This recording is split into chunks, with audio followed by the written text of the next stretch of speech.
தேர்தல் ஆணையர் வந்து இப்ப பதவி ரிசைன் பண்ணிருக்காரு. இப்ப இந்த தேர்தல் வந்து நியாயமா நேர்மையா நடக்கும். அதாவது 3 தேர்தல் ஆணையர்கள் இருந்தாங்க. உடனே நான் பிஜேபி கூட்டணிக்கு போறதுனால பேசுறேன்னு சொல்லாதீங்க. என்ன ஒரு காமன் மேனா என்னுடைய பார்வை என்னன்னா, 3 தேர்தல் ஆணையர்கள் இருந்தாங்க. ஒரு தலைமை தேர்தல் ஆணையர், 2 தேர்தல் ஆணையர்கள். ஒருவர் வந்து ஏற்கனவே ரிட்டையர் ஆயிருக்காரு, அடுத்தவர் நியமிக்கணும். இன்னொருத்தர் திடீர்னு நேரத்தை முதல் ரிசைன் பண்ணியிருக்காரு. அதுக்காக மறுபடியும் தேர்தல் ஆணையரை நியமிக்கிறதுக்கான கூட்டம் 15 நடக்கிறதா சொன்னாங்க. அதனால இதுல தேர்தல் மறுபடியும் அவங்க தேர்தல் ஆணையர்களை நியமிச்சுட்டு தானே எலெக்ஷன் நடத்துவாங்க.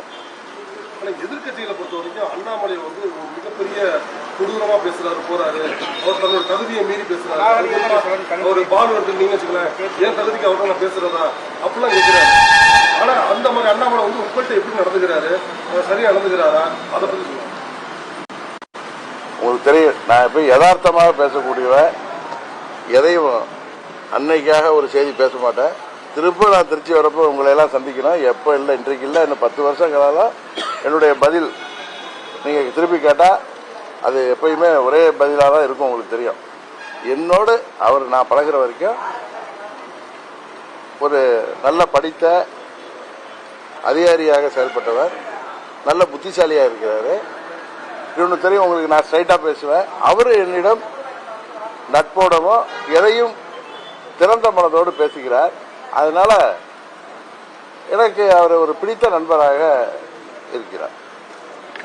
திருப்பி அதே கேள்விதான், எடப்பாடி பழனிசாமி திருப்பி வந்து பாஜக கூட்டணிக்கு வந்தா நீங்க அவர்களுடைய தொகுதியில போட்டி வந்து அண்ணா வந்து தேட்டரில் நிற்பாங்க. நீங்க ஒருவேளை அரசியல்ல திமுக என்கிற ஒரு தீய சக்தி அழிப்பதற்காக பாஜக எல்லா கட்சிகளிடம் கூட்டணிக்கு வேண்டும் என்று பேசலாம். அது அவர்கள் பக்கத்து நியாயம்.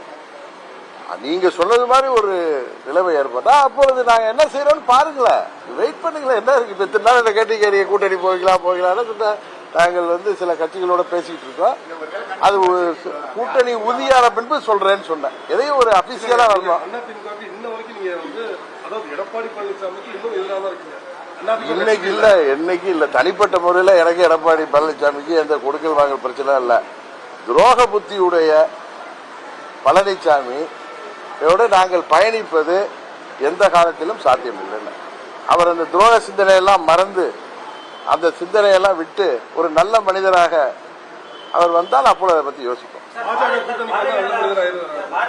இல்ல இல்ல, நான் சொன்ன எந்த காலத்திலும் திருந்தாத பழனிசாமியோட நாங்க பயணிப்பதற்கு வாய்ப்பு இல்லை. நீங்க சொல்ற மாதிரி வர்ற சமயத்துல அந்த நேரத்தில் நான் இதே திருச்சிக்கு வந்து உங்களுக்கு அதே கேள்விக்கு பதில் சொல்றேன்.